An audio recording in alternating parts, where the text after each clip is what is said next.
It has been less than a day with the Canon R5 Mark II, and it's busy. I have a full-time job. I photographed 5 houses today, and in between with the R6 II photographing those houses and me charging a battery so it actually could work on here, I had time to play around with this briefly.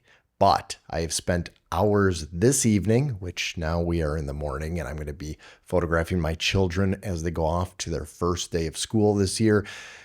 And I have all my menus in place, at least for C1. I got C2 and C3 to work for.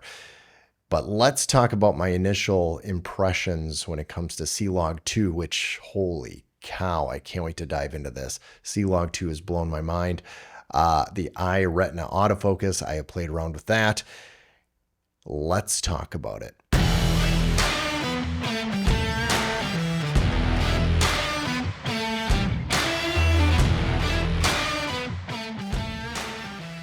Welcome back to the channel, my little crazy friends. Yes, some of you are living vicariously through me, and it's like I'm outside of my body, living vicariously through me as well.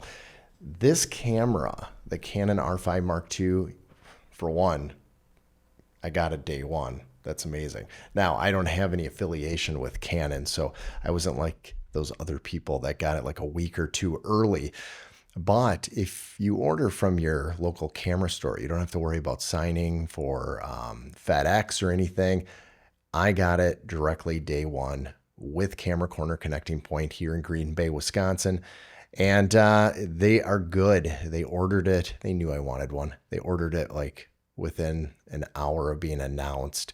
So I had time to play with this. And this menu system right off the bat, I'm just going to tell you, it's similar to, say, the R6 Mark II, the EOS R, and maybe the R5, the first one. I do not own the R5, but I think the menu is very close to the R6.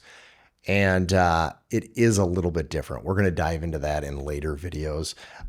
There's a lot more subcategories. It actually took me, and maybe it's just me because I'm sad and pathetic, but it took me like an hour to figure out how to switch it to C-Log and C-Log 2 and C-Log 3 options because it's really buried in there. It's not as obvious as it is with the R6 Mark II. But there's a few things, and I'm thinking of one right now, that I want to talk about my initial impressions on this. And the one I'm just going to put it down. I'm just going to talk about it. The one I'm writing right now, I'll knock out of the way. Waveforms, holy cow, it is awesome. It is so much better than anything I really thought. So as I was doing the video and how I'm going to be doing it for video walkthroughs for real estate going forward is having those waveforms on at all times. And the waveforms don't go away when you hit the record button.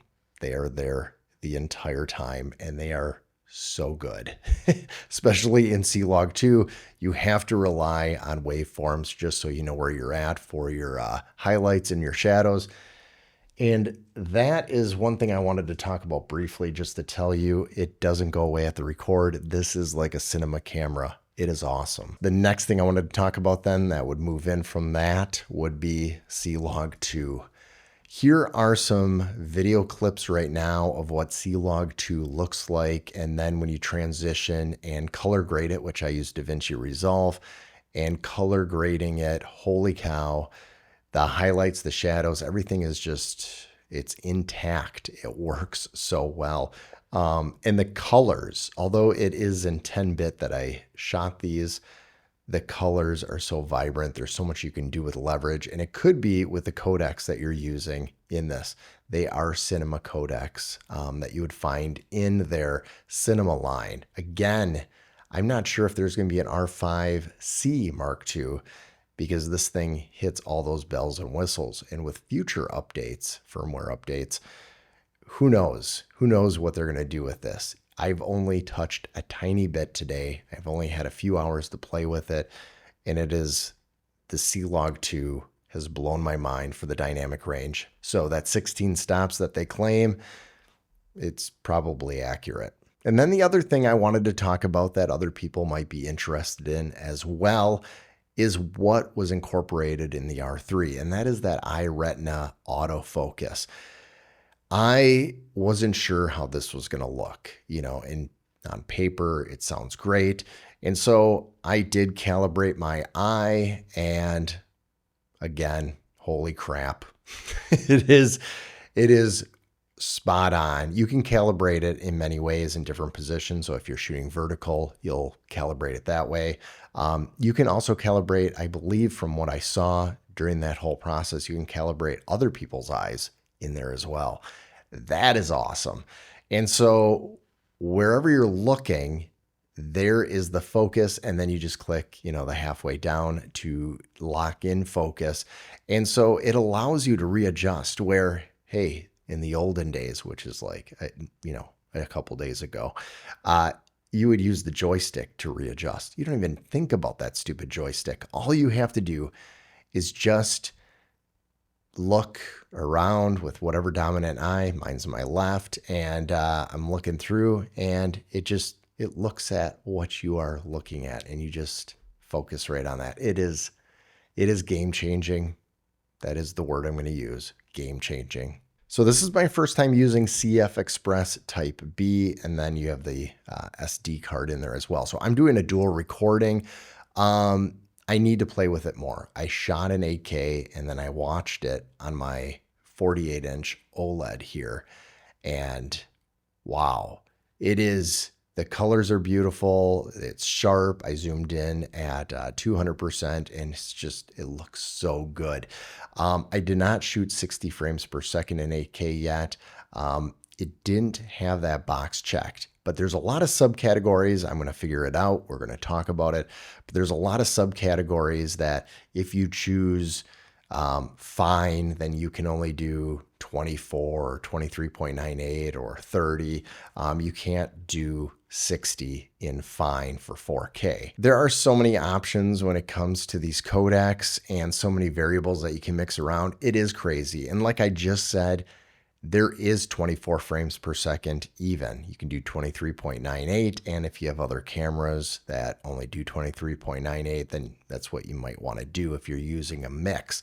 But if you want to stick to that authentic 24, it allows you to do that. The only thing it doesn't do that would be perfect, at least from what I can see right now, is it doesn't have an official 180-degree shutter rule, which is double the frame rate. So the 24 would be 1/48th. So instead you got to do 1/50th right there.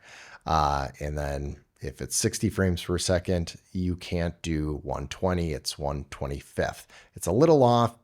People aren't going to notice the difference at all, but that 180-degree shutter rule is awesome. And if you can manipulate this, and maybe you can, just have to figure it out, that would be great. And maybe in a future firmware, Canon, that would be good. So the last thing I want to talk about is the body itself. Ergonomically, this thing feels very similar to the other ones. It is bulkier than the R6 Mark II. So if you do have an R6 Mark II, it is a little bulkier back here. You've got a fan system. Also, there is a fan right on the side by the ports. You're not going to see it from here, but just believe me, there is a fan there too for venting, and it isn't blocked at all. It is on the side by those ports. And then that full-size HDMI. I'm going to make a video about this. I don't see this full-size HDMI being used a whole lot, because the reason people used HDMI back in the day was because of external recording. But with CF Express Type B cards and how fast they are, and now with waveforms on here and false color and everything that cinema shows up on the screen while you're recording, I think those recorders are dead. Ooh. If you have an R5 II.